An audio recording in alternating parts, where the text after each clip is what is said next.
went par to par with them, and they were actually better. Even when we were 10 man down, we were still the better team, and it is so sad because I felt the decision was harsh on Chelsea. Caicedo, yes, lunged in a horrible tackle, but on another day, that is just a yellow card. It's not a serious foul play because I remember the same, like too much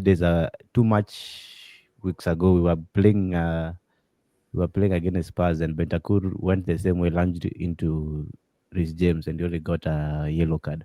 So in other days, that is just a simple yellow card, and the game continues. I think You Arsenal know, were very lucky, very along, lucky.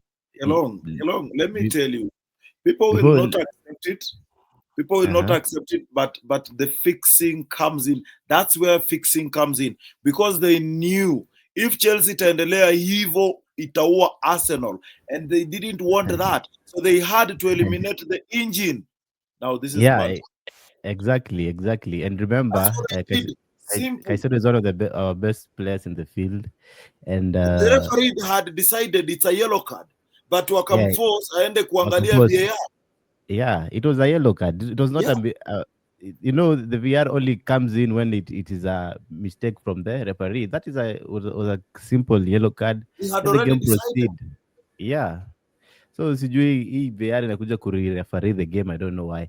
But either way, I'm still wondering. Arteta is in his 6 years in Arsenal, and Maresca is only 18 months in, and Chelsea were looking the better team than Arsenal. I'm wondering what is happening. 6 years in, the other coach is only 18 months in, and he's making Chelsea, even with the young boys, youngest squad in the Premier League, look the better team against EPL veterans. So I'm questioning Maresca there, and this begs the question: Is Maresca really Arteta really the guy for Arsenal? Because it's only November, national fans are happy, but come January kina mzalendo hapo watakuwa na lia wakisema the title has slipped away. So so I'm wondering what's up with Arsenal because walikuwa tutishia ati they're comparing this James to Timber. Did you see the game this James played today?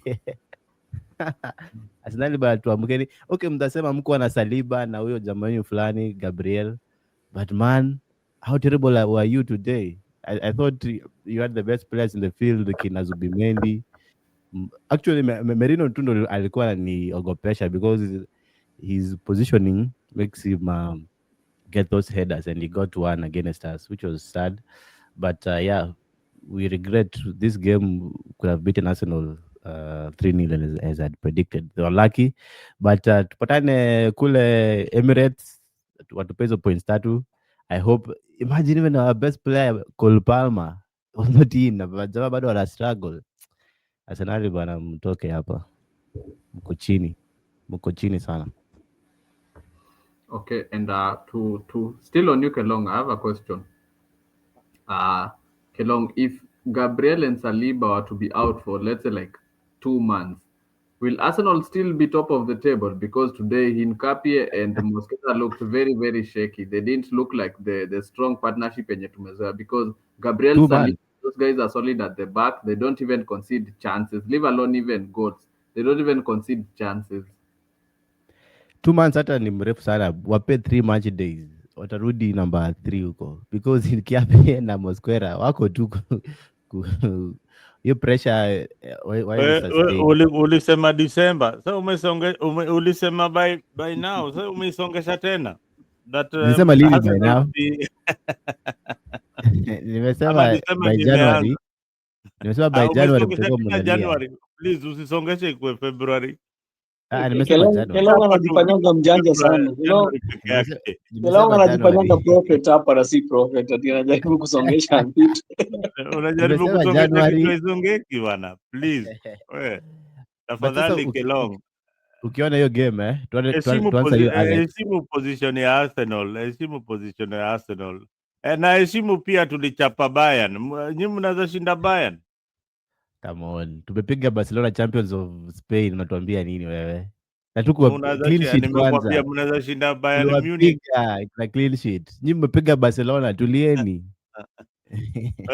Na ukae kujua Tulieni tulikuwa na hapo. game ngumu midweek. Na Pia sisi tulikuwa game ngumu, rahisi. kulikuwa game rahisi. Alex, kuna cheza na mlikuwa na Man game U. rahisi Hapana, bwana. tulikuwa cheza na Barcelona, angalia mse. Hatuko cheza na Man U. Ilikuwa Man U ndio kesema ilikuwa game rahisi. Man U nilikwambia ujiondoe kwa mdomo yako. Man U ilikunyorosha. Watu wamekupiga unaniondoa kwa mdomo chako kabisa. Unaongea kuhusu watu umepiga. Watu umeshindwa kupiga unanyamaza kabisa. Hapo tutakuja kuangalia vile Man U ni fraudsters baadaye, but yeah, to answer you Alex, in Nkapie and Mosquera, 2 game weeks, take it 1-2 months, 2 game weeks, Arsenal wanna lose those both games. Actually today they were lucky tulikuwa 10 men, but it was a win for Chelsea from the word to go, because Saliba na Gabriel hayuko hapo katikati, ilikuwa mteremko.